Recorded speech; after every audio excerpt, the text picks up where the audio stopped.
And welcome to the show. This is Lee Michaels. Good morning. I thought I'd wake up here and mess around with you a little bit. Hope all is well. 2:10 a.m. on the West Coast here, and hope you're well. If you're up, can't sleep, well, let's chat. Let's see what's going on here. I don't know. There's a lot on my mind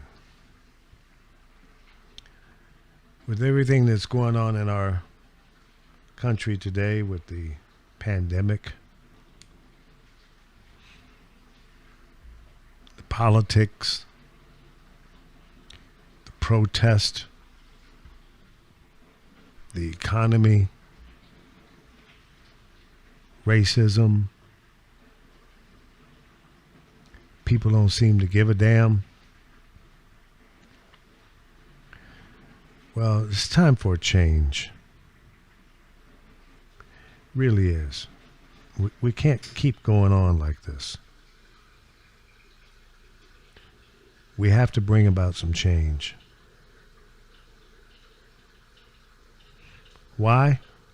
Because if we don't, we're not going to progress. Things won't get better.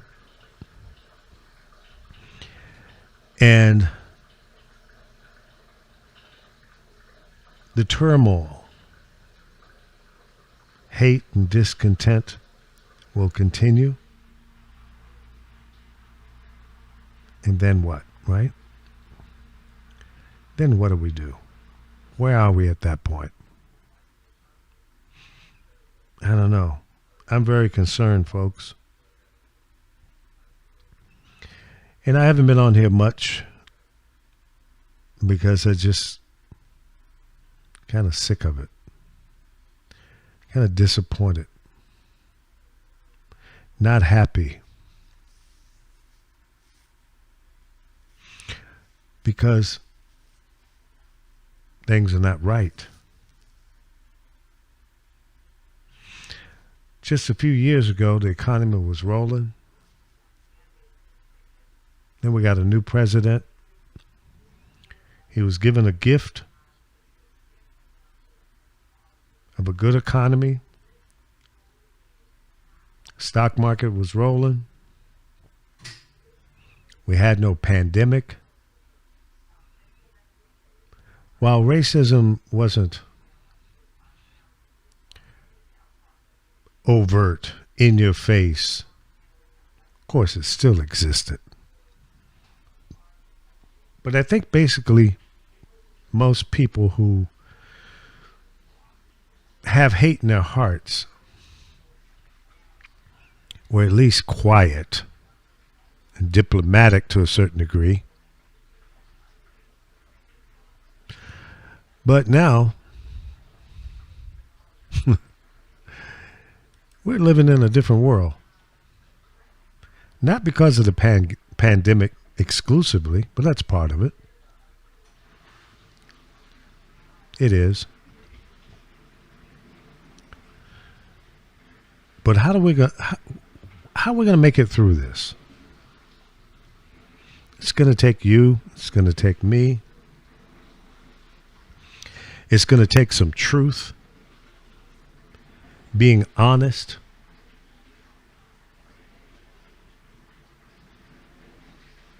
not afraid to talk about the issues that we have. It's going to take some humanity, some love, some respect to make it through this. Yeah, there's light at the end of the tunnel.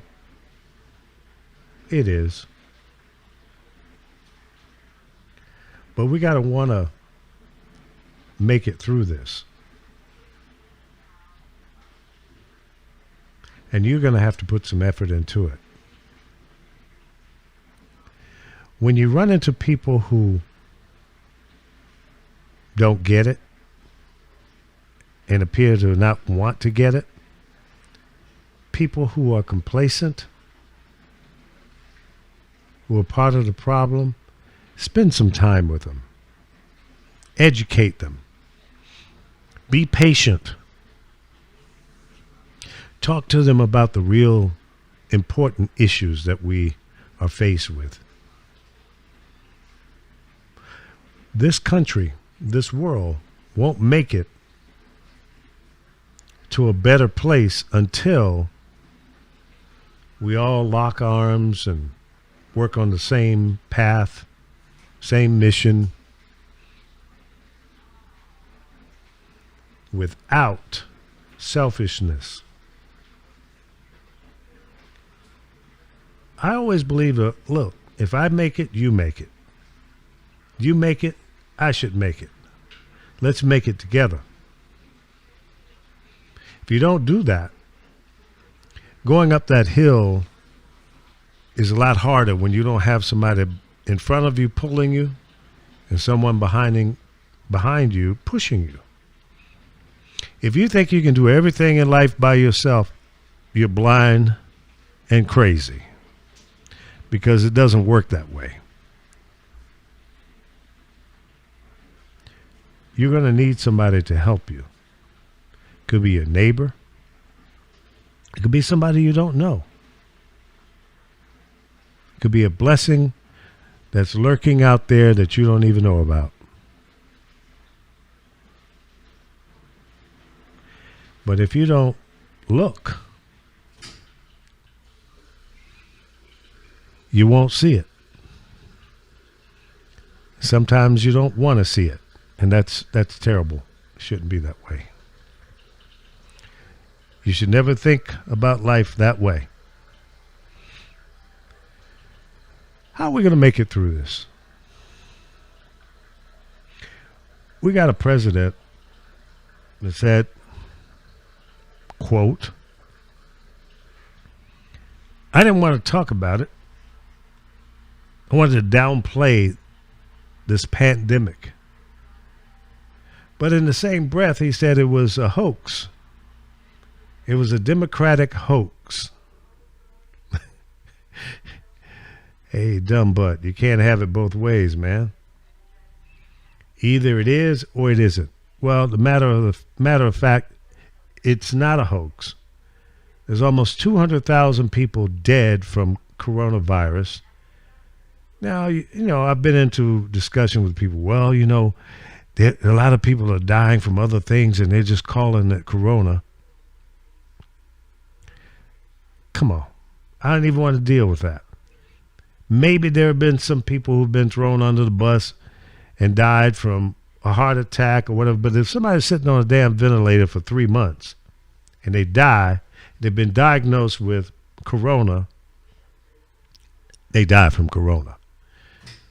Maybe they had some other underlying conditions that was a part of their unfortunate ending.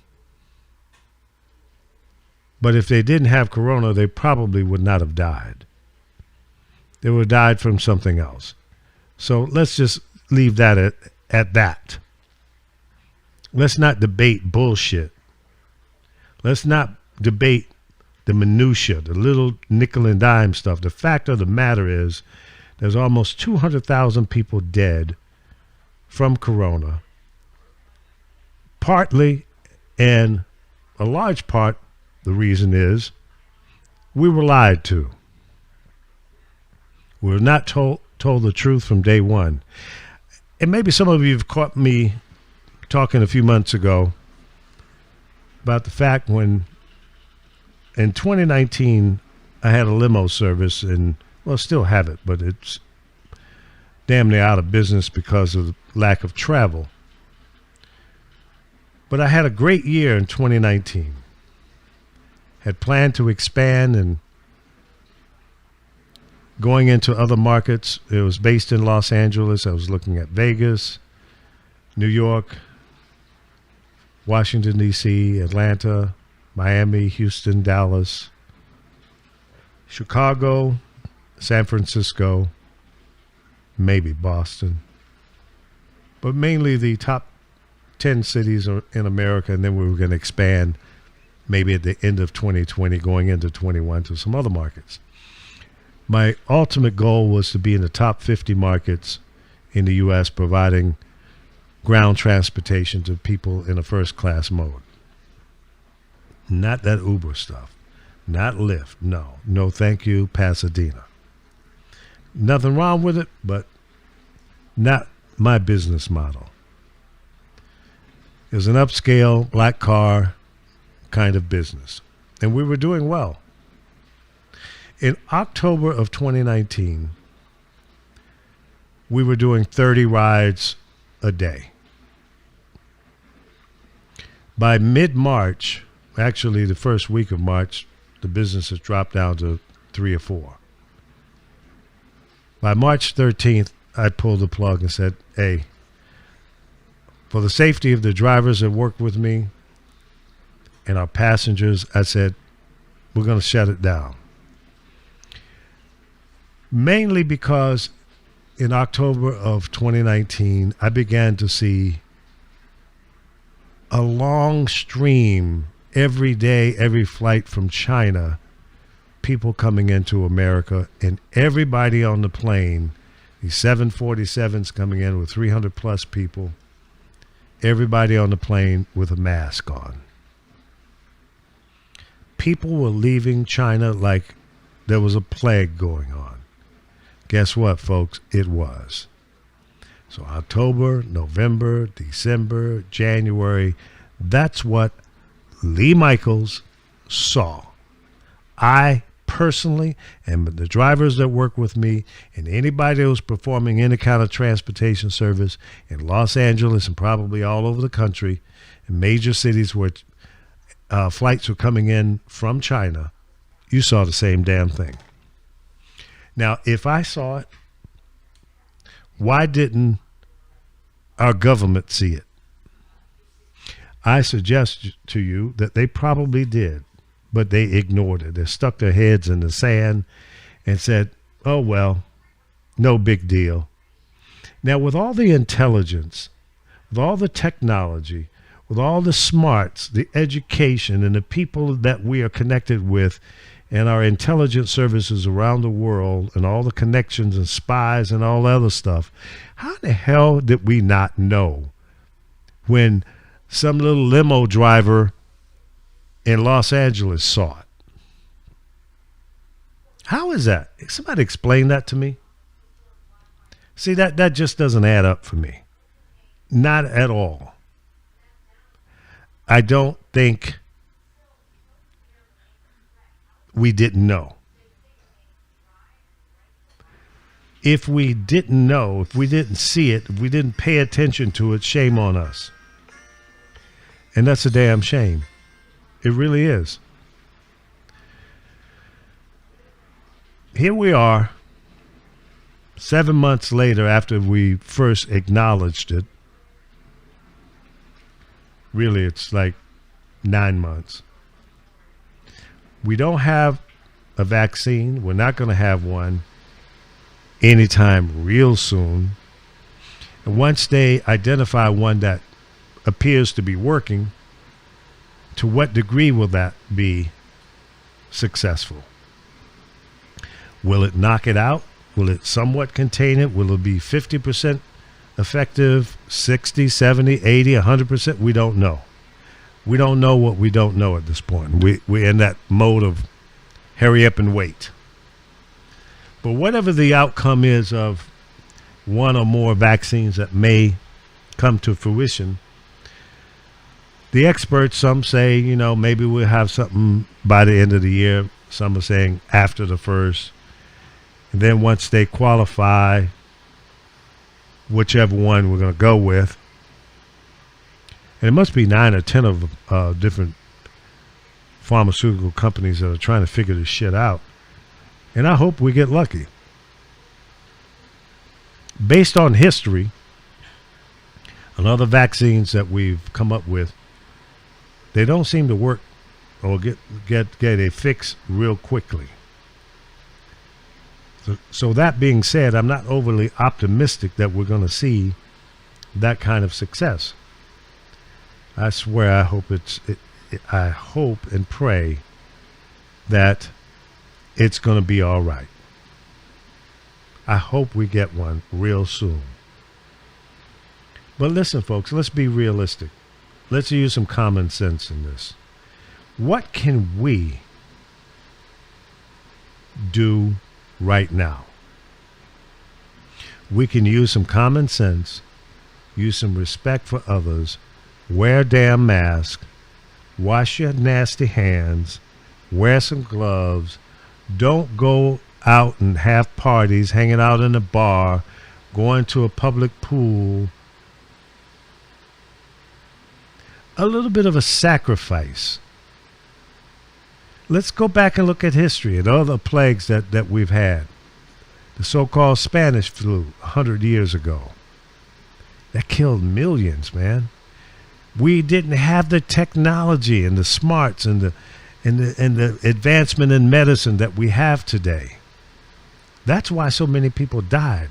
The communication, the collaborative effort between medical professionals. And they didn't know what we know today. We know what we know today because they went through it. That's a benchmark. That's a go-to. That's a reference point. And we're ignoring that. At least our leadership is. There's scientists that are on board and they're saying, hey, man, you know, this ain't right. Don't add up. So we've got to be smart. Let's take the politics out of it. We know what we know in reference to what our current president did or didn't do. He did lie to us. He did cover it up. He admitted that. We've heard the audio. So he can't deny it. Now he's saying, well, I didn't downplay it. I outplayed it. Bullshit. Well, I gave a lot of respirators to New York. You had to. That's what you're supposed to do. You are the keeper of the people in America. You can't disrespect New York because it's a Democratic state and it's not a red state and you happen to be a red president. That's stupid, man. That's selfish. That's politics. You don't play politics with people's lives. That shouldn't exist. It should be a crime. 190 approaching 200,000 people dead now because you threw the playbook away that was left by President Barack Obama and his administration. You poo-pooed that.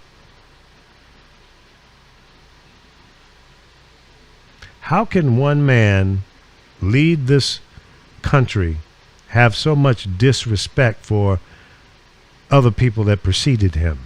They're smarter than you, by the way. I never thought I would say, I'll take George W. Bush right now. And I know Hillary Clinton is saying, how you like me now? For all of you that sit home on your fat asses and didn't go out to vote because you were convinced by Donald Trump that she was an evil criminal, and look at what we got now, the master of all criminals. That's my opinion. Now, you can disagree or you might agree, and that's okay. You have that right to disagree with what I'm saying. I'm just telling you the truth, the facts. I'm not pulling some pie out of the sky, some BS to convince you to do one thing or another, because you're going to do what you want to do one way or the other. My hope and prayer is that you will listen to people who are giving you facts that you can check and make a conscious decision about what to do. I'll tell you, I'm real concerned about another 4 years under the leadership of this guy, Donald Trump. Because everything that I've seen him do is for his own personal ego, financial benefit, to take care of his daughters, sons, wife, family, cronies, criminal friends. That's who he cares about. And he really will throw them under the bus, as he has done, if they don't suck up to him. What more proof do you need, America?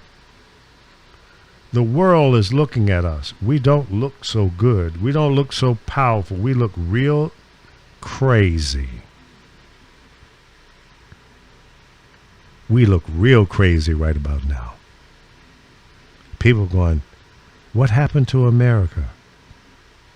Mexico is saying, what the hell are y'all? I don't think I want to come up there now. I think I'm good. I'm good. I'm staying in Mexico. Canada locked up the pathway. They don't want us up there. I don't blame them. I don't blame them. They've done the right thing up there in Canada. There are days when they don't have anyone dying or no new infections, or very few. How is it that Canada can do a better job and other countries around the world are doing a better job, and we're the most powerful country in the world, allegedly? We're the smartest. We have all the technology. Everybody wants to come here to our universities and learn and take it back home. And we're sitting here with over 6 million infected, approaching 200,000 dead. The projections are saying by the end of the year, another 200. And probably before this thing is over with, it might be 500,000 Americans dead from coronavirus. Because the leadership, the president of the United States has downplayed it. He won't wear a mask unless he's going into a hospital. Why? Because you're afraid you might get the germ? You might get the virus in the hospital? What about you, Mr. President? Maybe you might be a carrier and don't know it. I hope no one in your family gets it. I pray that doesn't happen. Seriously, I don't want to see anybody get it. But he's a dangerous man. And he's pimping and playing the American public. The people that show up to his rallies and what have you, you're not smart. You're not smart. You're being played. He wants you to come out there to feed his ego. See, Joe's hiding in the basement. He won't come out and campaign. No, because he's smart. Because he respects the life of the American people. Because he's trying to set an example. I like that in my leader. I like that. I like someone with passion and compassion and love and respect for humanity, who wants to be the leader of the free world and bring about programs to protect us. I like that. I don't like a selfish person. I don't like somebody that runs or changes citizenship from one state to another to avoid being sued. I don't like that. That's a coward. That's a punk ass. That's a selfish person. That's someone who never admits to being wrong. That's a person that never says, I'm sorry. Will never admit to doing anything wrong. He's not perfect. His daddy wasn't perfect. He was a criminal too.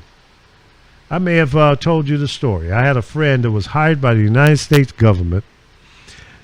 They paired her up with a male, and they were going around in the 70s. And Donald Trump or his company, his father and that company, was doing some illegal stuff. They were discriminating against people of color to come to their facilities to rent an apartment. They weren't the only ones. There were others doing it as well. But Donald Trump's company that his father started, that he was running, involved with it on a day-to-day basis, discriminated against American people. They were caught. They were fined. So they were guilty. They had enough money to pay, I don't remember what it was, about $500,000, whatever, which is a lot of money in the 70s. So he bought his way out of that. His own family members have told stories about how shifty he is. So what is there to love about this guy? Somebody explain that to me. Please. Explain it to me. Hey, Wallace. Jace. Oh, Jace, how you doing, man? I haven't seen or heard from you in a long time. Hope you're doing well and safe, and same thing with you, Dr. Peoples. Let's chat soon. Thank you for tuning in. What are you guys doing up at this time in the morning anyway? Sleepless. Yeah, I know how it is. I'm going through that same thing, man. I got so much on my mind. Not happy with America right now. And I'm ashamed. I'm ashamed of what's going on. I'm not happy about it. At all. Because we can do so much better. But our leadership doesn't have that same desire. He would rather pimp us out than to do the right thing to protect and serve the American people. Those people that voted for him. I didn't, because I saw the criminality of him beforehand. I saw it. I saw the fact that he's a criminal. And he had a criminal mindset. He told you that, but you didn't want to hear it. You didn't listen. You didn't pay attention. He told you. If I go out on the Broadway, Madison Avenue, whatever street it was in New York, and shoot somebody, your dumb ass is still going to vote for me. You're going to follow me. He told you. How much disrespect does this man have to show for you guys to understand that he don't give a damn about you at all? At all. Not a little bit. Not somewhat. Not a maybe. And some of the things that he's doing of late, he wouldn't have done if he didn't have to. Like he signed a bill to reduce the cost of drugs, pharmaceuticals. He had 3 years to do that. Why is he doing it now? Because he knows that he's not looking good in the polls, and he will probably lose if he don't buy some love. That's what he's doing. All these executive orders that he has done, look at what the underlying meaning and what they really mean. Why is, what's this guy's name, that Ellis, that runs Oracle, and this little TikTok app that originated out of China? I remember when the thing first started out. There's nothing but a bunch of Chinese people on it, and it was a bunch of kids. And I said, okay, I pass on this one. This is not for me. But it got real popular here in America.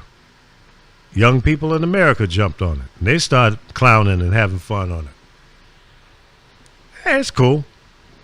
Then all of a sudden it's now a security risk. So what did he do? He threatened to shut it down. Microsoft and Oracle and probably some other companies became interested in trying to get involved to monetize it. It's all about money. If it's a goddamn security risk, shut it down. That's what you do. You don't say, okay, China, let's negotiate here and cut me in or cut it out. You see that doesn't make sense. China blocks certain internet operations from their people. Facebook is not over there. And I'm not sure if Google is, but there's a number of successful technologies and websites here that we see in America and around the world that the people in China don't know anything about because it's blocked. They block it out on the internet. If it's a security risk, block it. You don't cut a deal with someone that's a security risk unless you're going to buy it, bring it here, then you have control of it. Does that make sense? So why is Oracle and Ellis, was it Ron Ellis? Not Ron Ellis. Can't think of the guy's first name. Let me Google it. But he's the guy that runs Oracle. Okay? He's been there a long time. He may have been one of the founders. Of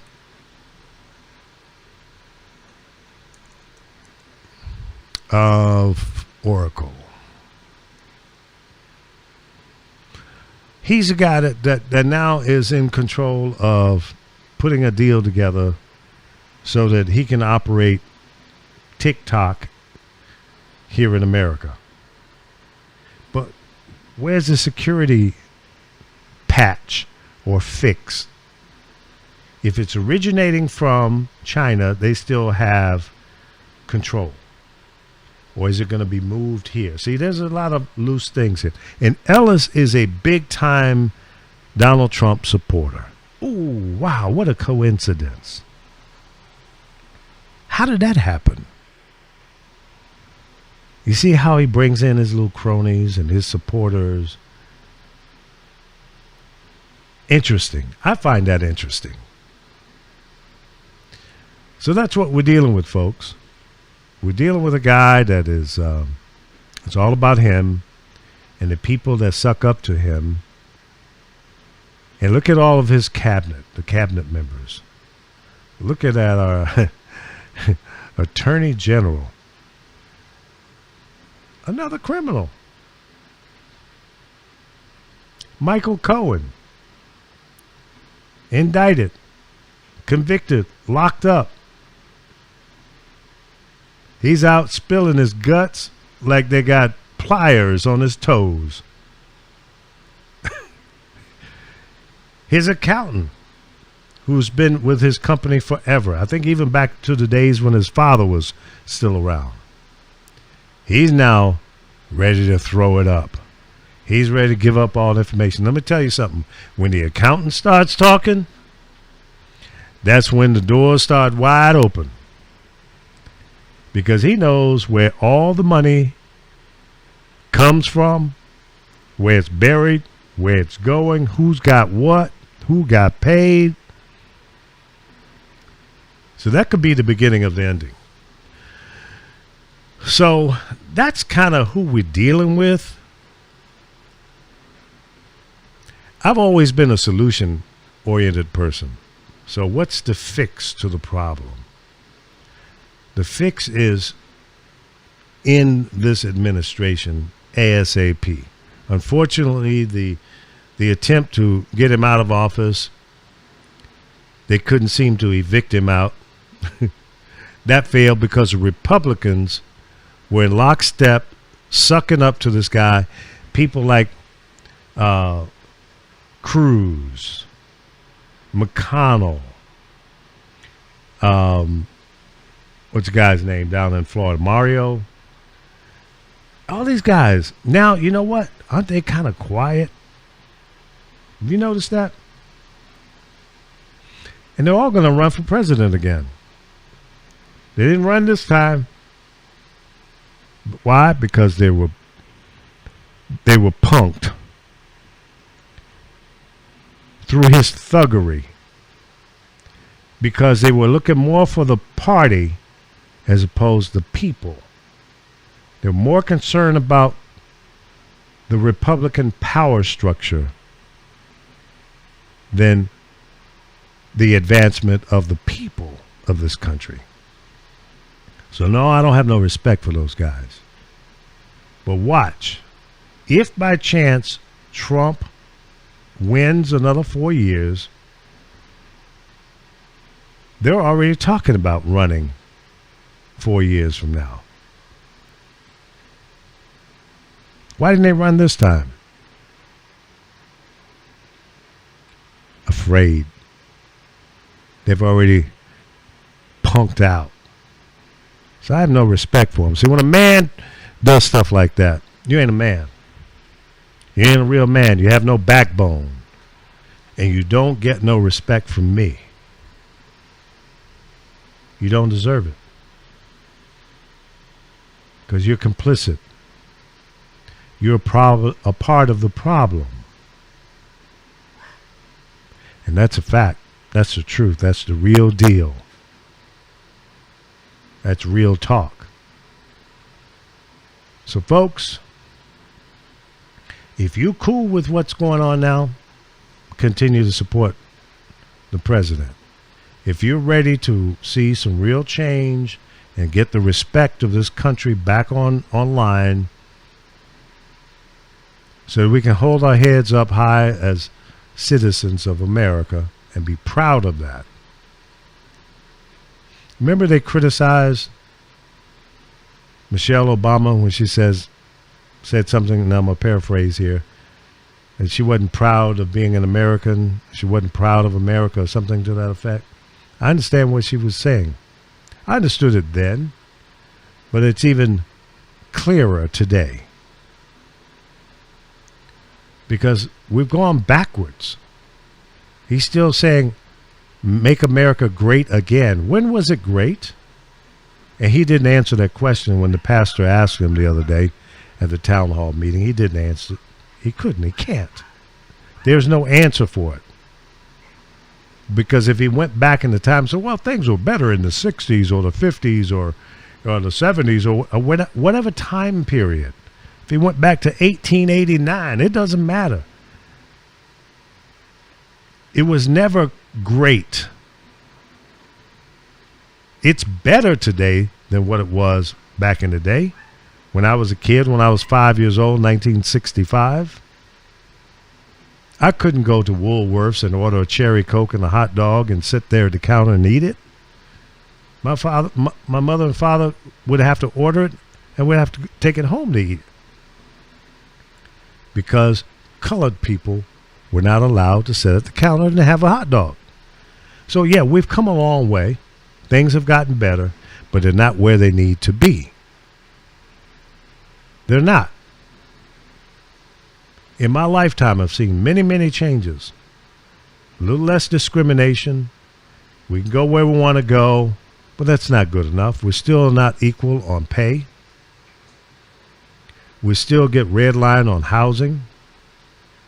There's still a lot of things. And see, and another thing, this Voter Rights Act, what is that? Why is it every few years it seems like we're having to ratify or make sure that that's in place again? We shouldn't be talking about American citizens. I don't care who you are. If you're an American citizen, you have the right to vote in this country. Not black folks that have to certify again. That's crazy. So that's why I say, yeah, things have gotten better, but we're not there yet. When we're still having those kind of conversations, it's bullshit. That's bullshit. And it's got to stop. There's no reason for my children and my grandchildren to have to worry about maybe one day somebody might say, I'm sorry you can't vote because of the color of your skin. Or I'm sorry, we're going to turn back the hands of time and you can't go to the school of your choice because the color of your skin. That's crazy. They shouldn't have to worry about working hard every day in whatever profession they want to be in, pay into the Social Security system, and then when they retire, the money is not there. They shouldn't have to be concerned about that because some politician wants to take that money and use it for something else. And then that idea or that investment goes upside down. And then your money that you paid into this fund, this investment fund that you're supposed to see later in life is not there because some politician played with your money. It's not an entitlement. It's not a gift. You gave money to the United States government through your payroll. He's saying, put this money aside, and when I hit 65, 62, 65, 68, 70, whenever you want to collect your money that you loan to the United States government, that money is supposed to be there for you. Those kind of things we shouldn't have to worry about. And the only reason those things are of concern is because somebody's playing with the money. Post office. Let's talk about that for a second. Donald Trump is using the post office as a pawn, if you will, to say that the election is going to be rigged, but he's the one that's rigging it. He's the one that's talking negative about it. As the president, as the leader of this country, you should be in a position of saying, hey, folks, we have a pandemic here. I'm concerned that if you're going to stand in line to vote, let's make it a little easier for you. Let's make sure that you can vote by mail if that's your choice. If you want to go to the poll, fine. But if you can reduce at least 50% of the people going out there, they can get in and out of those facilities a lot faster. And then ramp up more polling places, not cut them back. Let's not change a polling place at this point in time where you've been going for the last 20 years at that little elementary school down the street from you, and then you go there on that day and it's no longer a polling place. That's crazy. That's part of the rigging. Making it difficult and to discourage people from voting. A good leader would say, let's make this thing work. Let's not make it difficult. Let's make it easier. Let's make sure that we don't jeopardize the American lives just to vote. He's afraid that if people can vote by mail, he might lose. That's the concern. Not that the Democrats are going to rig it. Not that the Republicans are going to rig it. If we all watch each other and make sure that everybody's doing the right thing, that every state is have their systems in play, then what's the concern? Here's the master plan. He would like to not fund the post office, okay? He would like to privatize it, sell it off. Maybe Ellis over at Oracle will buy the Postal Service. What a little dog sound here. That's his plan. He'd like to privatize it. Make it so another one of these big corporations can buy the post office, raise the rates, and pimp it out. Now, maybe we do need to raise the rates. Maybe there needs to be some new management in the Postal Service. But this clown we got in there now, the head postmaster, he doesn't know what he's doing. He's never worked in the post office before. I trust a guy that's been driving a truck and delivering mail for the last 20 years to run the Postal Service versus the guy that we've got in there now. Isn't that's a shame. That's crazy. No experience. But he's running the Postal Service poorly. Not doing a good job.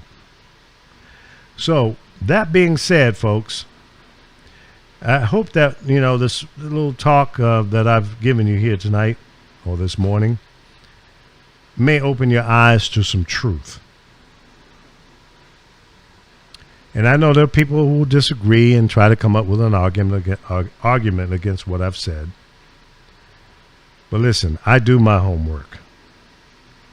When I'm going to step out here to you in the public, I know what I'm talking about. Because I don't want to see you fail. You fail, I fail, we fail. We got to stop failing. We got to come together and do the right thing and bring some harmony, some love, some compassion, humanity, some real success back to America, some pride.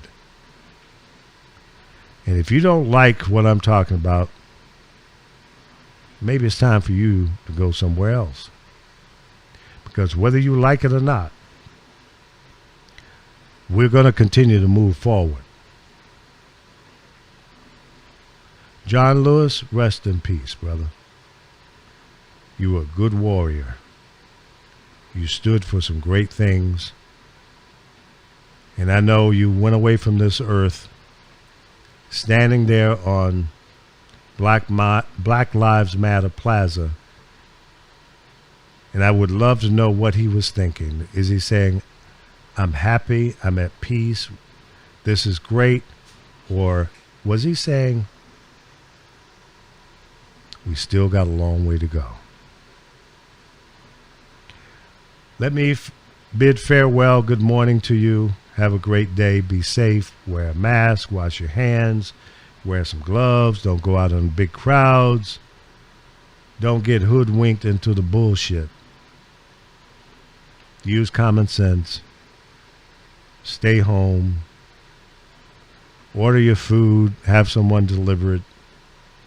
Especially if you are a high-risk individual. Don't put yourself in harm's way. It's not worth it. It's not worth it. I love you. Be kind to your neighbors, your friends, your family members, even to the people that don't love you. Love will trump Trump. God bless. Have a good morning, good day, and we'll do this again real soon.